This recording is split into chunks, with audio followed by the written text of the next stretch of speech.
고린도 교회에 가만히 들어온 거짓 교사들이 있었습니다. 이들은 바울을 공격했습니다. 바울은 마음이 아팠고 또 그들은 바울의 도덕성과 인격을 모욕했습니다. 그래서 바울을 불신하게 했고 그의 사도성과 그가 전한 복음마저도 의심하게 만들었습니다. 여기에 동참하고 교회를 어지럽힌 같은 무리들이 있었고 교회는 이들을 공적으로 건징하고 벌을 주었습니다. 그런데 이 사람들이 교회의 건징을 받고 회개하고 돌이킵니다. 그래서 하나님 앞에 돌아옵니다. 그때에 이제 교회 안에 다시 문제가 생깁니다. 바울의 편에서 바울을 보호하고 대변하려고 했던 열심인 성도들이 있었습니다. 여러분, 바울만 고난받은 게 아니라요, 바울이 그러한 사람이 아니다, 바울이 전한 복음이 맞다라고 한 이 사람들도 공격받았습니다. 많이 아팠겠지요.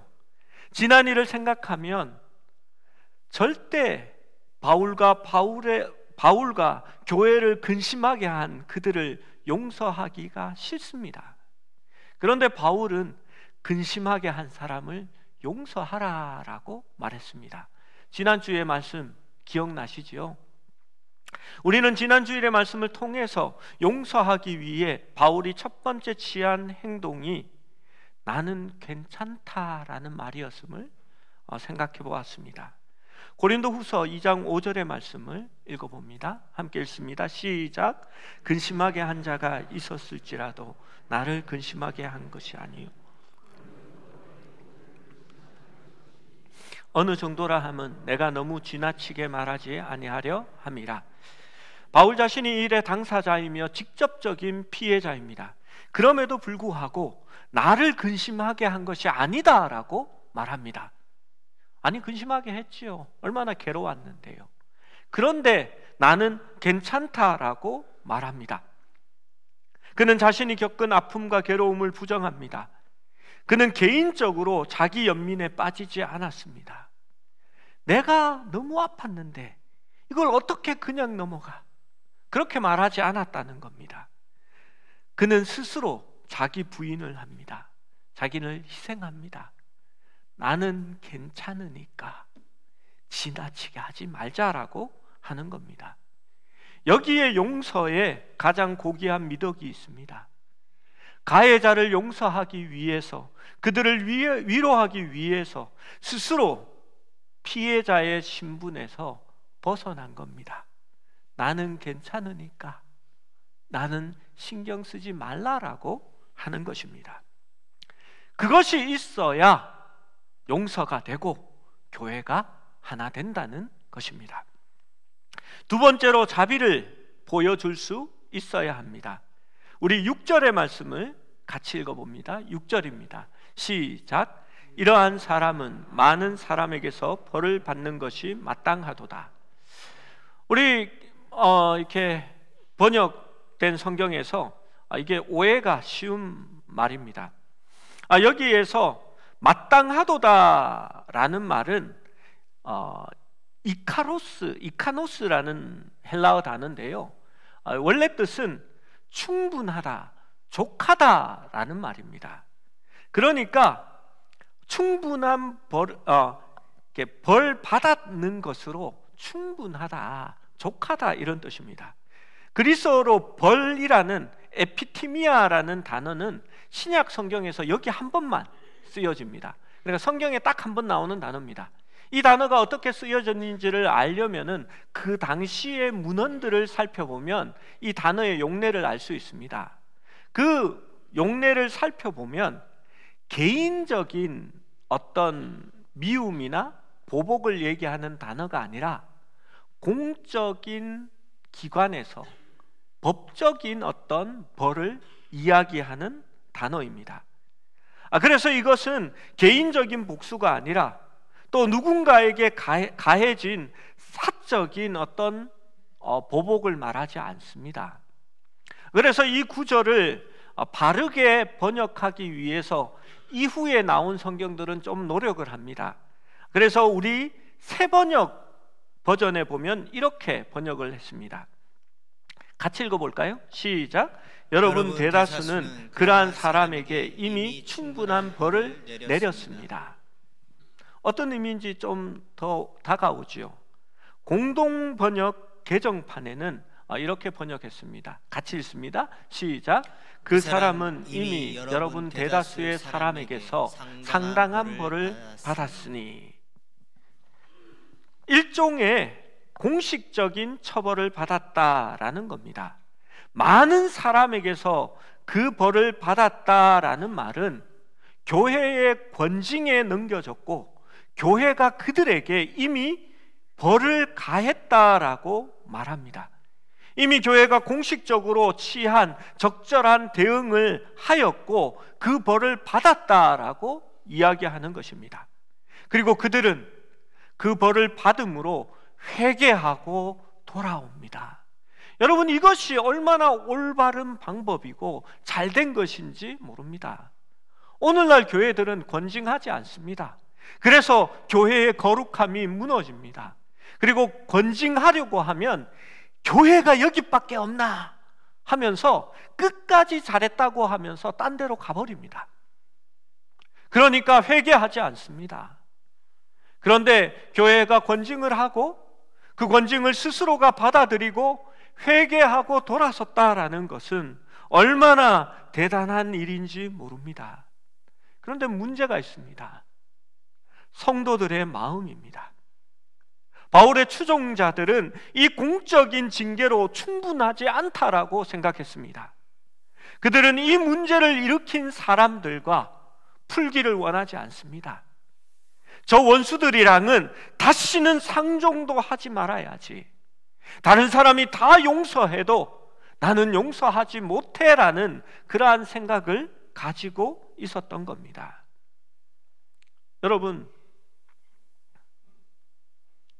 예수님께서는 사람이 죄를 범하면 회개하여야 한다라고 말합니다.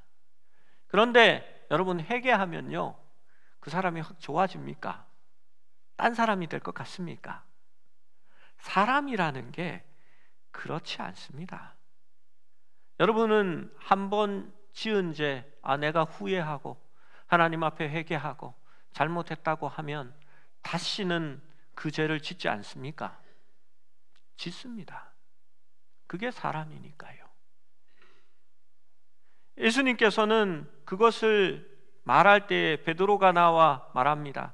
마태복음 18장 21절에서 23절에 기록된 말씀입니다. 주여, 형제가 내게 죄를 범하면 몇 번이나 용서하여 주리이까? 7번까지 하오리이까? 예수께서 이르시되 내게 이르노니 7번뿐 아니라 7번을 70번까지라도 할지니라. 그러므로 천국은 종들과 결산하려 하는 어떤 임금과 같으니. 제가 이 마지막 절을 왜 넣었을까요? 그 뒤에 따라오는 말씀을 우리는 알고 있습니다. 1만 달란트 빚진 자가 그 빚을 탕감받습니다. 그런데 자기에게 100데나리온 빌린 자를 만나니까 왜 안 갚냐 하면서 안 갚음을 합니다. 그러자 그 왕이 어떻게 합니까? 왕도 용서하지 않습니다. 여러분, 그것이 용서입니다. 한 번 죄를 짓고 회개하면 우리도 같은 죄를 짓습니다. 여러분, 나도 짓고 여러분도 짓습니다. 그러면 용서할 수 있어야 합니다. 그가 회개하고 공적으로 책임을 다했다면 온유한 심정으로 그를 회복시켜주고 또 매임에서 놓아주어야 한다는 것입니다. 골로새서 3장 13절은 이렇게 말합니다. 같이 읽을까요? 시작. 누가 누구에게 불만이 있거든 서로 용납하여 피차 용서하되 주께서 너희를 용서하신 것 같이 너희도 그리하고. 에베소서 4장 32절도 같이 읽습니다. 시작. 서로 친절하게 하며 불쌍히 여기며 서로 용서하기를 하나님이 그리스도 안에서 너희를 용서하신 같이 하라. 용서의 전제가 있습니다. 그리스도께서 우리를 용서하신 것 같이 너희도 용서하라 라고 말합니다. 여러분, 7번씩 70번 용서하는 게 쉬울까요? 저는 결단이 있는 사람입니다. 맺고 끊는 것이 확실합니다. 솔직히 싫습니다, 이런 게. 우리 세상은 삼세판이라고 그러잖아요. 법정도 1심, 고등법원, 대법원 가면 끝납니다. 그리고 한 번 했던 것은 소급해서 다시 하지 않습니다. 여러분, 그런데 7번도 지나치는데 7번씩 70번까지 용서하고 참으라고 말합니다. 여러분, 이거 진짜 힘들고요, 저도 마음에 들지 않습니다. 그래서 목사들이 오래 못 삽니다. 속이 문드러지거든요. 그런데 예수님이 뭐라고 말합니까? 내가 너희를 용서한 것 같이 용서하라 라고 말합니다. 그러면요, 할 말이 없어요. 미워하고 기분이 좋지 않을 때, 용서하기 싫을 때 십자가를 한번 바라봅니다. 나를 용서하기 위하여 죽으신 주님이 거기에 있습니다. 그리고 그분이 나를 용서하신다라고 하거든요. 그리고 고개를 돌려 내가 용서할 사람을 한번 보는 겁니다. 그러면요, 좀 불쌍하게 여겨집니다. 나도 용서해야만 하는구나 라는 생각이 듭니다. 여러분, 우리 주님은 뭐라고 말합니까? 우리에게 이렇게 기도하라라고 말씀하십니다. 우리가 우리의 죄를 사하여 준 것 같이 우리 죄를 사하여 주옵시고. 우리가 날마다 기도하잖아요, 그렇죠? 한번 요 구절만 같이 외워봅니다. 시작. 우리가 우리의 죄를 사하여 준 것 같이 우리 죄를 사하여 주옵시고. 왜 안 하십니까? 이렇게 어떤 사람은 주기도문을 이렇게 얘기합니다. 이건 저주의 기도다.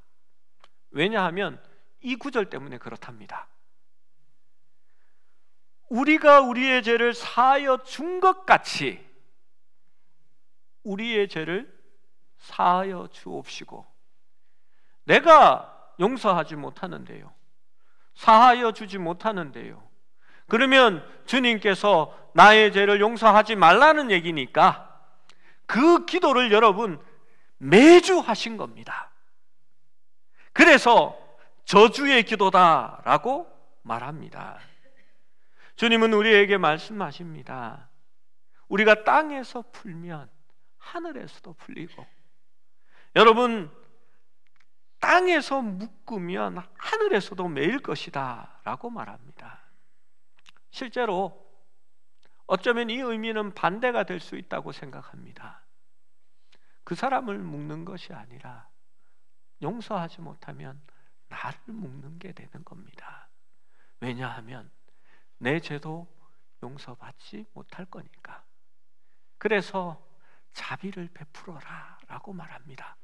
그 자비는 주님이 우리에게 베푸신 자비를 이야기하는 것입니다. 셋째로, 근심에 잠기지 않도록 사랑을 나타내라 라고 말합니다. 7절 8절 말씀을 함께 읽어봅니다. 시작. 그런즉 너희는 차라리 그를 용서하고 위로할 것이니 그가 너무 많은 근심에 잠길까 두려워하노라. 그러므로 너희를 권하노니 사랑을 그들에게 나타내라. 반대로 더 적극적으로 말합니다. 여러분, 누가 뭐 생각한다고, 저 사람이 잘못해서 죄를 지었는데 저 사람을 생각하라라는 겁니다. 너무 많은 근심에 잠길까 두려워한다라고 말합니다. 그래서 사랑을 그들에게 나타내라라고 말하는 겁니다. 그냥 좀 참고 있어가 아닙니다. 오히려 사랑을 나타내라라고 말합니다. 죄는 근심과 단절을 가져옵니다. 하나님은 죄를 심판하시며 그 죄의 고통을 본인이 당하셨습니다. 죄인이 회개하고 돌아오면 주님은 기쁨도 회복시켜 누리게 하려는 것이 바로 우리 주님의 마음인 것입니다. 여러분, 탕자가 집을 나갔습니다. 아버지가 살아있는데 내 재산 내어놓으라고 하면서 그 유산이라고 하면서 받아갑니다. 여러분, 유산은 사람이 죽어야 효력이 있습니다. 퇴직금은 퇴직을 해야 효력이 있는 거고요. 그런데 아버지가 멀쩡히 두 눈 부릅뜨고 살아있는데 아버지를 죽은 사람 만들고 자기 목을 떼어다가 간 겁니다. 그 말은요, 아버지 당신 죽었으니까 이제 나는 상관하지 않겠다는 겁니다. 그리고 멀리 떠났습니다. 그런데 모든 것을 잃었습니다. 그러고 나니까 아버지가 생각나거든요. 아니, 아버지 집에는 적어도 먹을 거는 있거든요. 그러니까 이 탕자가 어떤 마음을 가지고 아버지에게 돌아갑니까? 누가복음 15장 8절에서 19절에 이렇게 적혀 있습니다. 내가 일어나 아버지께 가서 이르기를 아버지, 내가 하늘과 아버지께 죄를 지었사오니 지금부터는 아버지의 아들이라 일컬음을 감당하지 못하겠나이다. 나를 품꾼의 하나로 보소서, 나를 종으로 생각하소서라고 옵니다. 우리는 이런 마음이 있습니다. 실제로요. 죄를 지었다가 이제 돌아오면요, 너는 죄 지었잖아, 우리하고 같은 등급이 아니라 평생도록 참회하면서 부끄러움 당하면서 살아라는 그런 마음이 있다니까요. 그런데 그 아버지가 어떻게 합니까? 20절에 보면요, 이에 일어나서 아버지께로 돌아가리라. 근데 아버지는 아직도 거리가 먼데 아버지가 그를 보고 측은히 여겨 달려가 목을 안고 입맞추니. 속도 좋습니다. 그렇죠? 근데 그게 우리의 아버지 하나님입니다. 누가복음 15장 22절에서 24절의 말씀을 읽어봅니다. 하나님은 오히려 사랑을 베풉니다. 읽습니다. 시작. 아버지는 종들에게 이르되 제일 좋은 옷을 내어다가 입히고 손에 가락지를 띄우고 발에 신을 신기라. 그리고 살진 송아지를 끌어다가 잡으라. 우리가 먹고 즐기자. 이 내 아들은 죽었다가 다시 살았으며 내가 잃었다가 다시 얻었노라 하니 그들이 즐거워하더라. 여러분, 그게 아버지의 마음입니다. 잃었다가 얻었으니까 더 기쁜 겁니다. 네가 죄를 지었으니 저 찌그러져 있어, 눈에 띄지 말고 저 구석에 가, 이런 게 아니라요, 오히려 잔치를 열고 기뻐하며 즐거워했다라고 말하는 겁니다. 살진 송아지를 잡아서, 어떤 분이 이러더라고요. 큰 암소를 잡아야지 왜 째째하게 송아지를 잡았을까요? 그분이 고기에 대해서 모르는 분입니다. 진짜 맛있는 고기는 이렇게 다 큰 암소나 숫소가 아닙니다. 노린내 나서 못 먹습니다. 송아지 때 연하고 부드럽고 맛있는 겁니다. 가장 좋은 것으로 아들에게 내어준 겁니다. 여러분, 그런데 거기에도 고린도 교회와 똑같은 그러한 사람이 있습니다. 큰아들입니다. 화가 났습니다. 아버지의 살림을 창녀들과 함께 삼켜버린 이 아들이 돌아오매 이를 위하여 살진 송아지를 잡으셨나이다. 여러분, 이렇게 말합니다. 여러분, 이게 무슨 말입니까? 나는 용서 안 된다는 겁니다. 못하겠다는 겁니다. 그런데 바울은 오히려 아버지처럼 사랑을 베풀라라고 말하고 있는 것입니다. 7절 말씀은 분명합니다. 차라리 그를 용서하고 위로하라고 말합니다. 여러분, 교회는 하나님의 은혜를 막을 수 있는 그런 담장을 세울 수는 없습니다. 하나님의 자비에 대하여 잘못된 한계를 설정할 수도 없습니다. 여러분, 우리가 왜 서 있습니까? 저는 에레미야가 3장 22절 23절을 참 좋아합니다. 같이 읽어볼까요? 시작. 여호와의 인자와 긍휼이 무궁하심으로 우리가 진멸되지 아니함이니이다. 이것들이 아침마다 새로우니 주의 성실하심이 크시도소이다. 저는 밖에 나가서 혼자 돌아다닐 때면 이 찬양을 많이 부릅니다. 주의 인자는 끝이 없고 그의 자비는 무궁하니 아침마다 새롭고 늘 새로우니 주의 성실이 금이라. 여러분, 왜 내가 강단에 서 있는지 아십니까? 주의 인자와 긍휼 때문입니다. 자격 없는 사람입니다. 그런데 그 주님의 긍휼과 자비 때문에 여기에 서 있습니다. 그리고 매일매일 다시 일어나서 갈 수 있는 것은 그 하나님의 긍휼과 자비가 아침마다 새롭고 늘 새롭기 때문입니다. 여러분, 그렇다면 우리도 주님의 그 긍휼과 자비를 품어야 한다는 겁니다.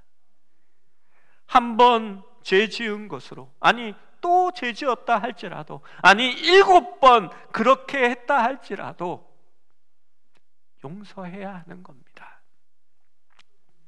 용서는 그리스도의 사랑을 확인하는 겁니다. 솔직히 용서하지 못하는 것은 사랑이 부족한 것이고, 용서는 하나님을 사랑하고 이웃을 사랑하는 법을 성취하는 것입니다. 교회는 사랑으로 권징해야 합니다. 그리고 회개하고 뉘우치면 또 용서하고 사랑을 보일 수 있어야 하는 겁니다. 여러분, 용서가 부족하기에 교회는 찢겨지고 부서지고 쪼개어지며 조각나고 있는 것입니다. 주의 인자와 긍휼을 기억하십시오. 그것이 무궁한 것처럼 여러분, 우리도 그러해야 합니다. 네 번째로, 우리는 순종을 증명하기 위해서 용서해야 합니다. 여러분, 왜 용서해야 할까요? 용서해야 할 이유를 이렇게 찾아볼 수 있습니다. 솔직히 다른 이유가 이렇게 더 필요합니까? 용서하라는 것은 주님의 명령이니까요. 여러분, 그리스도인들은 주님의 명령에 순종하며 사는 사람들입니다. 내가 용서하지 못할 100가지의 이유가 있어도 주님이 용서하라는 그 한마디 말 때문에 용서할 수 있어야 하는 것이 그리스도인입니다. 우리가 예수님을 주님이라고 부르는 이유가 무엇입니까? 그가 나의 주인이라는 겁니다. 그분이 말씀하시면 순종하겠다라는 표현이 주님입니다. 여러분, 주님이라고 하면서 내 입맛에 맞는 것만 하고 내가 하기 싫은 것은 하지 않는다면 그것이 진정한 종의 모습일까요? 9절의 말씀, 고린도후서 2장 9절의 말씀을 읽어봅니다. 시작. 너희가 범사에 순종하는지 그 증거를 알고자 하여 내가 이것을 너희에게 썼노라. 무슨 말입니까? 용서하라고 썼습니다. 왜 썼습니까? 너희가 범사에 순종하는 사람인지 보겠다는 겁니다. 이것으로 증거를 삼겠다라는 것입니다. 여러분, 찬양, 나는 주님의 명령대로 전도합니다. 저는 주님의 순종에서 봉사합니다. 여러분, 이러한 섬김들은 즐거운 영역이기도 합니다. 또 고되기도 합니다. 그런데 가장 어려운 것이 용서입니다. 내 자신을 거스리는 거니까요. 이 어려운 용서를, 그리고 이 한 가지를 가지고 범사에 순종하는지 그 증거로 삼겠다라고 이야기하는 겁니다. 바울은 지금 말합니다. 용서하지 않으면 범사에 순종하지 않는 사람이다 라고 말합니다. 이게 증거라고 말하는 것입니다. 신앙이라는 것은 그리스도와 함께 내가 죽는 것으로 시작하는 겁니다. 나의 욕심을 그리스도의 십자가에 못 박고 나의 자존심, 이기심, 교만들을 십자가에 하나 둘씩 내려놓는 것입니다. 그리고 그리스도가 이끄시는 대로, 명령하는 대로 순종하는 것이 그리스도의 삶, 그리스도인의 삶입니다. 그래서 신앙은 나와의 싸움입니다. 나를 주님 앞에 무릎 꿇리는 것입니다. 믿음은 순종으로 증명하는 것이고 순종은 용서로 증명하는 것이다 라고 바울은 말하고 있습니다. 다투고 싸우고 미워하고 나뉘는 한 여러분 그 사람의 믿음은 가짜이거나 이제 걸음마도 떼지 못한 젖먹이 신앙입니다. 미워하고 다투고 나뉘면서 믿음 좋은 척 하실 필요 없습니다. 순종으로 증거를 삼으니까 그렇습니다. 고린도후서 2장 10절에서 11절의 말씀을 읽어봅니다. 같이 읽습니다. 시작. 너희가 무슨 일에든지 누구를 용서하면 나도 그러하고 내가 만일 용서한 일이 있으면 용서한 그것은 너희를 위하여 그리스도 앞에서 한 것이니 이는 우리로 사탄에게 속지 않게 하려 함이라. 우리는 그 계책을 알지 못하는 바가 아니로라. 바울이 다시 말합니다. 바울 자신이 이 일의 피해자고 당사자입니다. 그런데 너희가 용서하면 나도 용서한다라고 말합니다. 여러분 무슨 말인지 알겠지요? 나는 괜찮다라고 이야기하는 겁니다. 그리고 바울 자신이 용서한 것은 자기를 위해 용서한 것이 아니라 너희를 위하여 용서했다라고 말합니다. 여러분 바로 교회를 위해서 그리스도 앞에서 너희를 용서했다라고 말합니다. 그의 용서는 자기를 위한 것이 아니었습니다. 교회의 하나됨과 유익을 위하여 용서한 것입니다. 여러분, 어떤 사람은 용서하지 않고 계속해서 상대를 미워합니다. 그리고 그 미워하는 마음을 다른 사람에게 이식시키기를 원하는 사람이 있습니다. 누가 잘못했습니다. 그리고 그걸 마음속에 갖고 있습니다. 자기가 누구와 친해지면 다시 얘기합니다.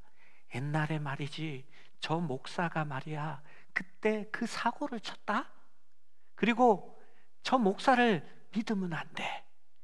또 그럴지도 몰라 하면서 그 불신과 미워하는 사람을 하는 마음을 옆에 사람에게 또 심어 놓습니다. 여러분, 그러면 그 사람과 어울리는 사람은 그 목사와 친하겠습니까? 절대 안 친해집니다. 교회 안에 또 하나의 파당이 만들어지는 겁니다. 여러분, 그 사람이 교회에서 열심히 봉사한다고 막 나서서 사람들을 모으면 여러분 좋겠습니까? 걱정이 되겠습니까? 걱정이 되는 겁니다.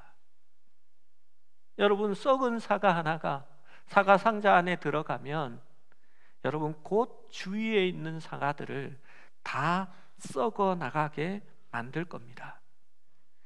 바울이 용서하는 것은 자기 자신을 위한 것이 아닙니다.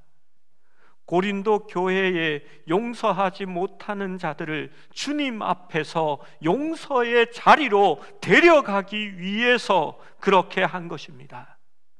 그리스도와의 교제가, 교회가 온전히 하나로 회복되기 위해서 그렇게 하고 있는 것입니다. 우리 모두는 사탄이 무엇을 원하는지 알고 있습니다. 교회를 파괴하고 교만을 조성하고 은혜와 자비를 지우고 불순종을 부추기며 너는 특별한 존재니까, 내 자식은 더욱더 특별하니까 그래서 용서하지 않아도 된다라고 말합니다. 사탄은 하나됨을 파괴하며 모이기를 폐하게 만듭니다. 용서를 약함의 상징으로 생각하게 합니다. 여러분, 용서할 수 있는 자가 가장 큰 자입니다. 그들이 그리스도 안에서 성숙한 사람입니다. 세상은 보복하는 것을 미화하고 정당화합니다. 여러분, 유튜브를 보니까 보복하는 영상마다 이런 제목들을 붙여놨습니다. 사이다, 시원한가 봐요. 그리고 참 응징. 응징이 참도 있고 가짜도 있고 뭐 이렇습니까? 여러분, 이스라엘이 100배, 20배 아예 다시는 사람이 살지 못하는 그러한 초토화를 시켜버리겠다라고 말하면 그게 참 응징입니까? 또 말합니다. 참 교육, 역관광. 여러분, 이러한 것들을 볼 수가 있습니다. 여러분, 이러한 문화에서 용서하는 것은 참 어리석고 바보처럼 보이기도 합니다. 여러분, 그러나 용서는 상대방을 자유롭게 하는 게 아닙니다. 나한테 돈 떼먹고 간 그놈은 돈 떼먹고 가도 마음 편하게 잘 삽니다. 그런데 그걸 내가 기억하고 있으면 내가 자유롭지 않은 겁니다. 그리고 늘 거기 매여 있어서 너무 힘이 듭니다. 용서하는 건요, 나를 자유롭게 하는 겁니다. 여러분, 감정의 쓰레기통을 뒤진다라는 말 아시지요? 저는 잘 잃어버립니다. 그래서 막 찾습니다. 이렇게 아내한테 뭐 못 봤어 이러면 아내가 이렇게 또 그 찾는다 이러면서 막 이렇게 짜증도 냅니다. 이렇게 막 찾아보고 없으면요, 여러분 어디를 뒤집니까? 마지막에는 쓰레기통을 뒤집니다. 혹시 버린 거 아닐까? 뒤적뒤적 하면요, 막 냄새도 나고요.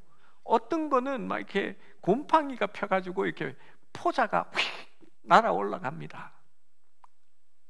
여러분, 용서하지 못하면요, 다시 과거에 그 사람이 지은 죄를 들추어내고 그걸 생각하고 묵상하면요, 그 감정의 쓰레기통을 다시 뒤지고 있는 것입니다. 용서는 인간이 할 수 있는 가장 거룩한 신앙의 행위입니다.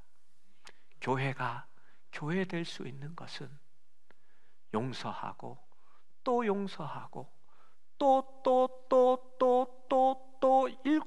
70번까지 용서할 수 있기 때문에 교회가 되어지는 겁니다. 교회는 성자들의 모임이 아닙니다. 교회는 먼저 용서받은 사람의 모임이고 용서할 수 있는 사람들의 모임인 것입니다. 이제 성찬식을 하려고 합니다. 주님은 잡히시던 날 밤에 자신을 은삼십에 팔아넘길 제자와 자신을 버리고 도망갈 제자들과 자신을 모른다고 3번이나 부인할 제자들을 데리고 성찬식을 거행합니다. 주님은 이들을 통하여 자신의 교회를 세우실 예정이었습니다. 무엇으로 말입니까? 용서해 줌으로써 교회를 세우기 시작하는 것입니다. 여러분, 성찬은 하나됨을 얘기하는 겁니다. 그 하나됨은 용서에서 시작되는 것입니다.